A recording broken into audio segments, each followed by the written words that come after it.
What if the biggest change inside the British monarchy didn't begin with a coronation? What if it began with a quiet decision inside Buckingham Palace? One that moved power away from King Charles, placed unprecedented responsibility on Prince William and Catherine, and left Camilla facing a future she never expected. Tonight, we're looking at a dramatic scenario surrounding Charles stepping back from royal duties, William and Catherine taking on a larger role, and a decision that could completely change the balance of power inside the royal household. And the most shocking part isn't simply Charles stepping back, it's what allegedly happens to Camilla's influence after he does. For months, the public has watched King Charles balance his responsibilities with his health and recovery. Officially, any reduction in duties would be presented as continuity, a temporary adjustment designed to protect the king's health, while ensuring the monarchy continues functioning smoothly. But imagine that behind those carefully chosen words, palace officials were preparing for something much bigger, a transition of responsibility, not an abdication, not a coronation, but a moment where William and Catherine suddenly become the most visible working centre of the monarchy. And that is where the real tension begins. According to the scenario at the heart of this story, Charles reaches a point where he realises that simply reducing his schedule isn't enough. If William is expected to take over state audiences, senior appointments and long-term planning, then William needs authority that cannot constantly be questioned, and Catherine would need a clearly defined role beside him. That decision would reportedly lead to a private meeting involving Charles, William, Catherine and Princess Anne. The atmosphere inside that room would be anything but ordinary. A document would be placed on the table, its purpose to establish who is actually responsible for the monarchy, while Charles steps back. William would initially believe the document is simply about cancelled engagements and temporary scheduling changes, but then he would discover that it goes much further. The proposed arrangement would give him responsibility for major constitutional and institutional matters. Catherine, meanwhile, would take on some of the most visible ceremonial responsibilities normally associated with the future queen: diplomatic receptions, state banquets, and the public-facing royal programme. Suddenly, the future of the monarchy would be sitting in front of them. But there would be one problem: Camilla. Because if Charles stepped away from daily responsibilities, what would happen to the influence surrounding the Queen's household? This is where the story takes a dramatic turn. In this speculative scenario, documents allegedly surface suggesting that members of Camilla's household had considered ways to maintain a role in palace decision-making, even while William took on additional responsibilities. Nothing would necessarily be described as an attempt to seize power. Instead, it could be presented as continuity, experience and stability. The argument would be simple. Camilla had spent years beside Charles, understood the royal machinery and knew how the palace operated. Why completely remove that experience during a period of uncertainty?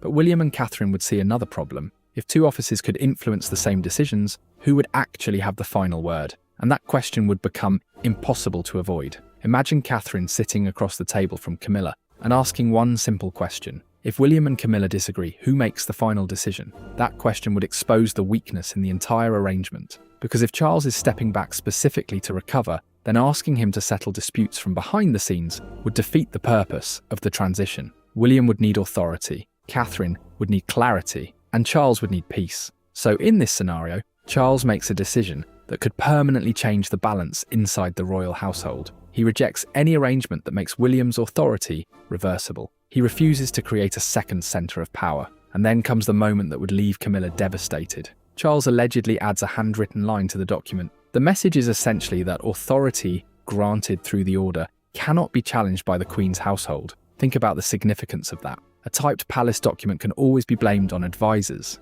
A complicated constitutional clause can be interpreted in different ways. But a handwritten instruction from the king sends an entirely different message. Charles isn't simply transferring responsibilities. He's drawing a boundary, and that boundary places William firmly at the centre of the transition. Camilla would still be queen. Her title wouldn't disappear. Her staff wouldn't suddenly vanish. Her charitable work would continue. But her ability to influence the direction of the monarchy would be dramatically reduced. And that distinction could hurt more than losing a title ever could, because influence is often invisible. It happens through meetings, appointments, scheduling decisions, access and relationships. Remove those mechanisms, and suddenly even a queen can find herself outside the room where decisions are made. Now imagine Camilla receiving the signed document. She turns the pages slowly, then she reaches the handwritten sentence and stops. For a moment she says nothing, because there is nothing left to negotiate. The decision has already been made. She could challenge the reasoning. She could question the process.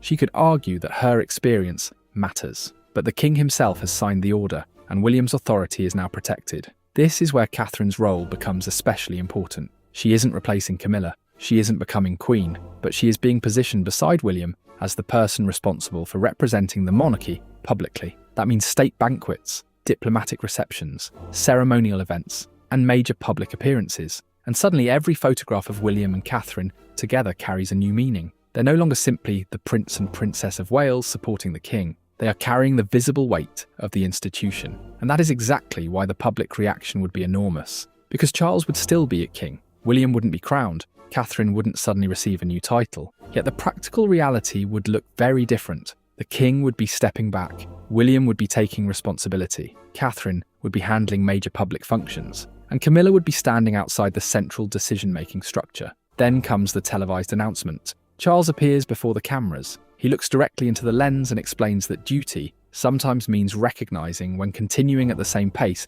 is no longer the best way to serve. He makes one thing clear. He is not abdicating. He remains king, but he is reducing his public responsibilities so the monarchy can continue without uncertainty. Then he names William. The future king will assume responsibility for state audiences, senior appointments, and the long-term direction of the royal household. Then Charles names Catherine. She will take on major ceremonial and diplomatic responsibilities, standing beside William as the monarchy carries out its public duties.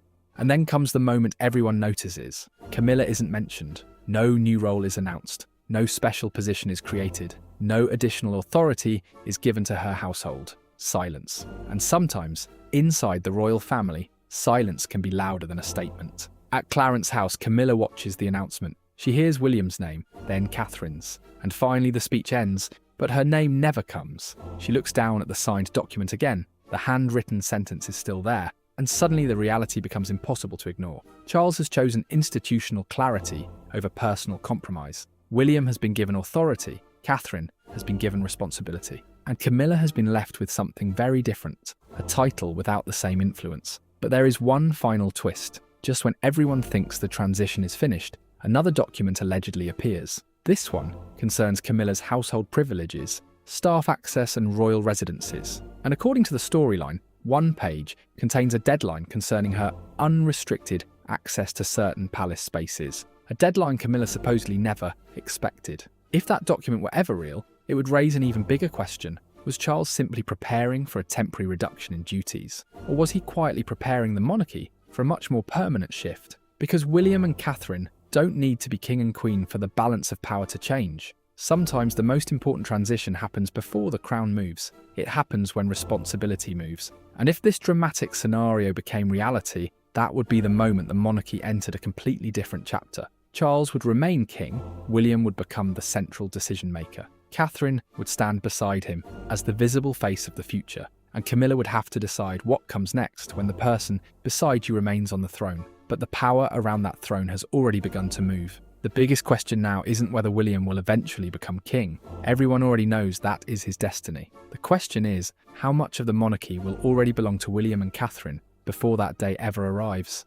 And perhaps even more importantly, what will Camilla do when she realises that the door to the palace's inner circle may have quietly closed behind her?